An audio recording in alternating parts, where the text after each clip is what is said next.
आज जन्माष्टमी का दिन है। जन्माष्टमी वो दिन होता है जब कृष्ण जी का जन्म हुआ था। तो आज के दिन को हम कई चीज़ें करके मनाते हैं, जहाँ पे हम कई चीज़ें बनाते हैं, जैसे कि लड्डू, पंजीरी। हम व्रत रखते हैं तो व्रत के खाने में हम कुट्टू का सामान लेते हैं, कुट्टू की पकौड़ी, कुट्टू के पराठे। कृष्ण जी को झूला झुलाते हैं, सजाते हैं, उन्हें नहलाते हैं, मंदिर जाते हैं, पूजा करते हैं। ये सब चीज़ें मेरे बस की नहीं है, तो मैं जो कर सकता हूँ मैं वही कर रहा हूँ। तो मैं आपके लिए लेकर आया एक छोटी सी वीडियो, जहाँ पे मैं आपको ये बताऊंगा कि कैसे मॉडर्न सिनेमा ने कृष्ण जी को रिप्रेजेंट किया है और मॉडर्न सिनेमा कृष्ण जी को कैसे देखता है। आइए जानते हैं।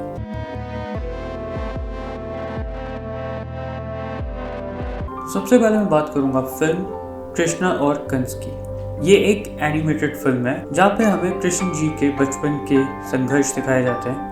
हमें ये दिखाया जाता है कि कैसे वो अपने मामा कंस के भेजे हुए राक्षसों से लड़ाई करता है, और साथ ही साथ उनके नटखट रूप को दिखाया जाता है, कैसे वो माखन चुराते हैं, गोपियों को परेशान करते हैं और साथ ही साथ अपनी मम्मी से डांट भी खाते हैं हमारी तरह।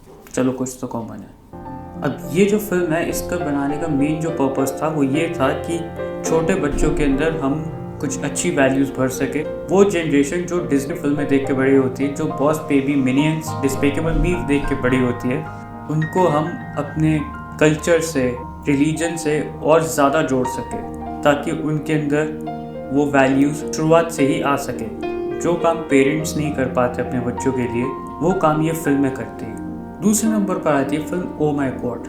Now this is a story about a person who is a नास्तिक। वो भगवान में मानता ही नहीं है, पर उसके साथ एक हादसा हो जाता है जिसकी वजह से उसकी दुकान जो है वो खत्म हो जाती है, जिसके लिए वो पॉलिसी क्लेम करता है, बट उसको उसका क्लेम डिनाई कर दिया जाता है, ये कह के that it is an act of God.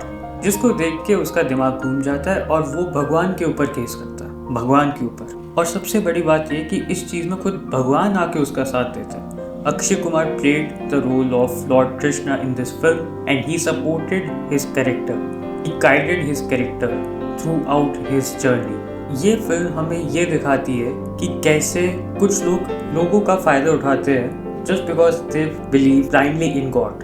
इस फिल्म के थ्रू हमें ये बताया जाता है कि रिलीजन का असली मतलब क्या है, कैसे लोग इन लोगों के ऊपर अंधविश्वास करके इनकी बातों में आकर अपना सब कुछ बेच देता है, अपना सब कुछ हार जाता है। एंड ये फिल्म ऐसे लोगों की रियलिटीज को आगे ला के रखती है। अब तीसरे नंबर पर आती है फिल्म कल्कि 2898 AD। This is actually something to be looked out for, क्योंकि इस फिल्म के अंदर हमें कृष्ण जी का जो रूप दिखाया गया था, that is not human, that is not God. इस फिल्म में हमें कृष्ण जी को एक शैडो फॉर्म में दिखाया गया था। भगवान को जनरली हम मूर्तियों के थ्रू मानते हैं, कुछ लोग अपने मन में उनकी पूजा करते हैं, बट ऐसा कहा जाता है कि एक्चुअली में गॉड इज एन एनर्जी। वो सिर्फ एक ताकत है जिसके अलग अलग रूप है। आप जिस रूप में उनको मान लो वो आपको वैसे दिखेंगे, और ये सिर्फ हमारे रिलीजन के लिए नहीं, हर रिलीजन के लिए। So this film was about an era जहाँ पे टेक्नोलॉजी इतनी ज़्यादा आगे बढ़ चुकी है और लोग इतने ज़्यादा गरीब हो चुके हैं, और अब इस चीज़ की नौबत आ गई है कि रोबोट्स हैं, जो मशीन्स है जिसे आज हम AI के नाम से जानते हैं, that is very well trained to replace the human kind. इस फिल्म में इस चीज़ को इस तरह शो नहीं किया गया था, but it gave us the message loud and clear, despite of the fact कि ये फिल्म एंटरटेनमेंट पर्पस के लिए थी। तो ये थी मेरी तरफ से कुछ फिल्में जिन्होंने कृष्ण जी को मॉडर्न सिनेमा में किस तरह देखा जाता है ये बताया। अब आप इन फिल्मों के व्यू पॉइंट से कितना एग्री करते हैं और नहीं भी करते, you can tell this in the comment section. मैंने जो बताना था मैंने बता दिया, तो मैं अपनी वीडियो को यहीं पे ख़त्म करता हूँ।